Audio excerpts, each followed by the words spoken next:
орхидея крупная, которую я собираюсь пересадить в этот же горшок, дала детеныша, а может быть и не детеныша.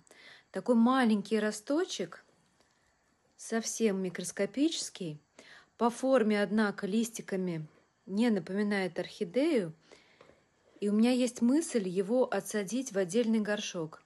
Как раз фикус, которым я с вами делилась, так и не восстановился. Придется его выкинуть, признать свой фейл с выращиванием фикуса. И в этот горшок я посажу вот этого малыша. Если у вас есть мысли, кто это пророс, напишите. Очень интересно.